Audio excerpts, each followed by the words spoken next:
दोस्तों, king of Bengal कहने वाला खुद को जहांगीर खान, जो अपने आप को पुष्पा कहता था, आज वही किंग और वही पुष्पा को बंगाल की गलियों में चप्पल और हाफ पैंट में पैदल घुमाया जा रहा है, उसका जुलूस निकाला जा रहा है, उसका परेड कराया जा रहा है। कानून को हमेशा अपने जेब में रखने वाला, पुलिस को डराने धमकाने वाला तथाकथित पुष्पा आज पुलिस के घेरे में है और कानून आज उसे अपना खिलौना बनाए हुए है। कहते हैं दोस्तों, सब दिन हो तो न एक समाना, सब दिन एक समान नहीं होता है, इसलिए ज़्यादा अन्याय नहीं करना है, नहीं तो अति के बाद अंत हो जाती है। यही तथाकथित पुष्पा फाल्टा विधानसभा का हीरो जहांगीर खान डायमंड हार्बर की बात करता था, पुलिस को आंखें दिखाता था और आज वही पुलिस इस फाल्टा विधानसभा के जहांगीर खान को उसी फाल्टा विधानसभा में आम पब्लिक के सामने चप्पल में हाफ पैंट में सड़कों पर घुमा रही है, उसका जुलूस निकाल रही है।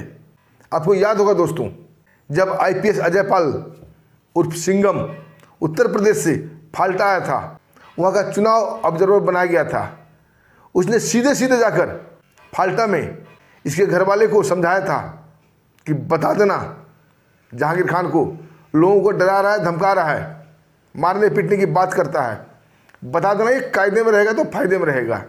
लेकिन जहांगीर के ऊपर तो सत्ता का नशा, ममता बनर्जी का नशा, अभिषेक बनर्जी का नशा चढ़ के सर पे बोल रहा था और सिंघम को हल्के में लिया। उसी सिंघम जिसके नाम से उत्तर प्रदेश के बड़े बड़े माफिया की पतलून गीली हो जाती है, उस सिंघम को हल्के में लिया और कायदे में नहीं रहा तब फायदे में भी नहीं रहा।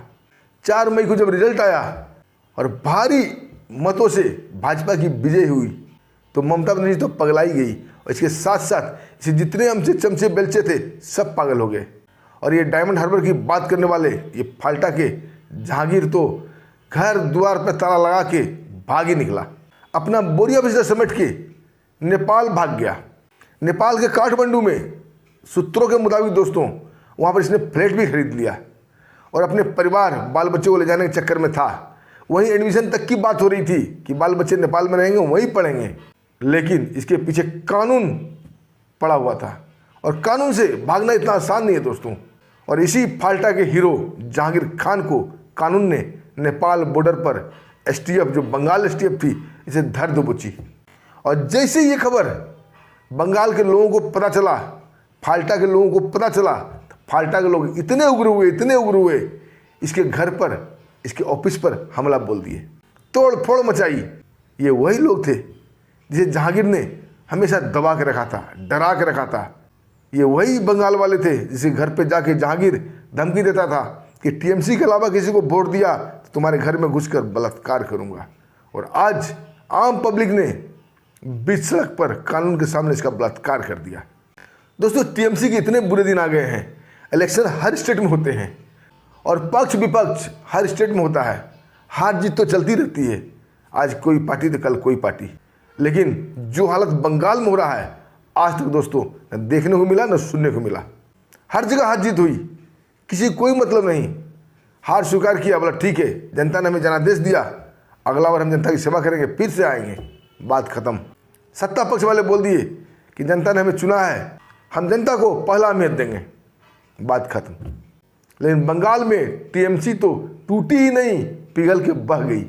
अब बंगाल के जितने भी टीएमसी के नेता हैं कहीं भी निकल रहे हैं, उनके साथ पब्लिक मारपीट करती है, चोर चोर के नारे लगाती है, सड़े हुए अंडे टमाटर फेंकती है, चप्पल फेंकती है। आज तक कभी ऐसा देखने को नहीं मिला। ममता बनर्जी कोर्ट में गई तो वहाँ वकीलों ने चोर चोर के नारे लगाए, धक्का मुक्का किया। किंग ऑफ बंगाल, उसका भतीजा अभिषेक बनर्जी, जो दिल्ली को चैलेंज करता था, मोदी जी को चैलेंज करता था, अमित शाह को बोला था एक बाप का औलाद है तो 12 बजे रात को रुकना 4 मई को, गृह मंत्री अमित शाह को, उस अभिषेक बनर्जी को जनता ने पकड़ के धो दिया, अंडे टमाटर मारे अलग से। कल्याण बनर्जी टीएमसी के कद्दावर नेता, उनको घर से बाहर निकलते ही पब्लिक ने दौड़ा दिया, गिरा गिरा के मारा। ये सयानी घोष, आपने एक तस्वीर देखा होगा, बीच में वायरल हुआ था, जीन्स पैंट में भेष बदलकर मास्क में चेहरा छुपाकर निकल रही घर से बाहर। कई बार भाजपा में गुहार लगा चुकी है, हमें भाजपा में ले लो, लेकिन इस गंदगी को भाजपा नहीं लेगा। टीएमसी के सारे नेता चाहते हैं भाजपा में मिल जाए, लेकिन ये गंदे इंसान है, इनको भाजपा नहीं लेगा, इस गंदगी को नहीं लेगा और सबका इलाज किया जाएगा और धीरे धीरे इलाज हो रहा है। शुभेंदु सरकार बंगाल में सीएम योगी से भी तेज एक्शन में है और जो एक्शन 15 साल से, जो फैसला 15 साल से नहीं हुआ था दोस्तों, वो 15 से 25 दिन में हो गया। ममता बनर्जी घुसपैठिए का स्वागत करती थी फूल माला से और केंद्र सरकार को जमीन नहीं दे रही थी फेंसिंग करने के लिए, शुभेंदु दादा पहले ही कैबिनेट बैठक में जमीन दे दिया। अब बांग्लादेश बॉर्डर पर तारबंदी चल रही है और कड़ा फैसला लिया जा रहा है। दोस्तों जितने भी ये चोर शमार हैं कोई नहीं बचने वाले, सबका इलाज बीजेपी करेगी और इस फाल्टा के जहांगीर खान का इलाज तो हो ही रहा है। ये सब लाइफ टाइम जेल वाले हैं, अब ये सब निकलने वाले नहीं जेल से। अभिषेक बनर्जी, ममता बनर्जी, जहांगीर खान और ऐसे कई नेता हैं जो लाइफ टाइम जेल के लिए हैं और अपने बचने के लिए ये छटपटा रहे हैं कि किसी तरह भाजपा में शामिल हो जाऊं, बच जाऊं। लेकिन भाजपा इनकी चाल को समझती है।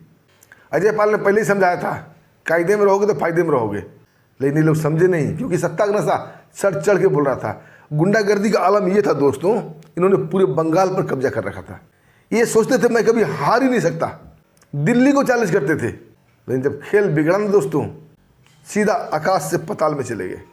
इंक्वायरी पे इंक्वायरी, पुराने पुराने केस, हर जगह से केस खुल रहा है। ईडी अलग पड़ी हुई है, सीबीआई अलग पड़ा हुआ है, एसटीएफ अलग पड़ा हुआ है, सीआरपीएफ अलग पड़ा हुआ है, पुलिस अलग पड़ी हुई है, सब अपना अपना बदला निकाल रहा है। और सबसे बड़ी बात पब्लिक को जैसे पता चलता है कोई टीएमसी नेता मिला बाहर, पत्थर चलने शुरू, टमाटर चप्पल शुरू, क्योंकि इन्होंने 15 साल जनता को दबा के रखा था। मंदिर तक को बंद करा दिया था मुसलमानों को खुश करने के लिए। जय श्री राम के नारे लगाना वहाँ गुनाह हो गया था। जनता दब के रही थी और आज जनता को मौका मिला है, जनता की सरकार बनी है और अब पब्लिक इनसे बदला ले रही है। और ये बदला नहीं है दोस्तों, इनके कर्मों की कमाई है। इन्होंने जो कर्म किया है भुगतना तो पड़ेगा और ये भुगत रहे हैं। अब दोस्तों आगे आगे देखिए, ऐसे कई पुष्पा मिलेंगे जिसका इलाज अच्छे से होगा और हो रहा है। दोस्तों इस पर आप क्या कहना चाहेंगे? ऐसे तथाकथित पुष्पा को क्या करना चाहिए?